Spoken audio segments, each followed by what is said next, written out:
boshimni devorlarga urib yuborgim kelardi. Tutib yurolmay qolardim, hatto shu qisardim, yotardim. Meni bu hayotda eng katta yo'qotgan narsam bu oila, shu kasallik tufayli.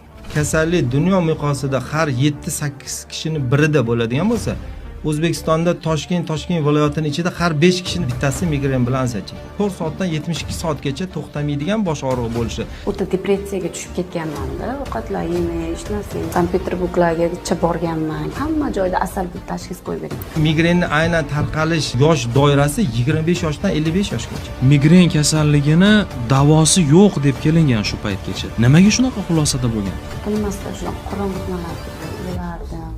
Odamlar bilan suhbatlashgim kelmardi. 30 kunni necha kun shunaqa og'riq bilan o'tdi?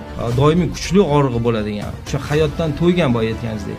Даже biz bemorlarning o'sha suitsidal fikrlar uyg'onib qolgan. O'z-o'zini o'ldirish. O'z-o'zini o'ldirish. Jarrohlik amaliyoti qo'llaniladi endi ular. Albatta. Markaziy Osiyoda o'sha 5 ta davlat ichida O'zbekistonda qilinyapti bu. Yagona 92-95% gacha samaradorligi yuqori bo'lgan xirurgiya hisoblanadi.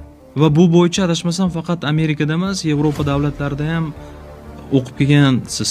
Ha, Qancha bemor amaliyotdan o'tkazildi va qanchasini natijasi bizda bilasizmi 30 yil, 40 yildan beri migren bilan og'riydigan bemorlar keladi. Skorilar kelib, 2-3 ukolni olaman, keyin uxlardim. 1 sutka, 2 sutkalab og'riq tutardi. Boshim qaytalanmaydimi migren operatsiyasidan keyin yana og'rig'im? Bo'lishi mumkin emas deb yuboradigan mutaxassislar bor-da. O'zi kelib bizda operatsiya bo'lgan nevropatologlarimiz ham bor. Oilasini olib kelib bizga operatsiya qildirib tuzalgan nevropatologlar ham bor.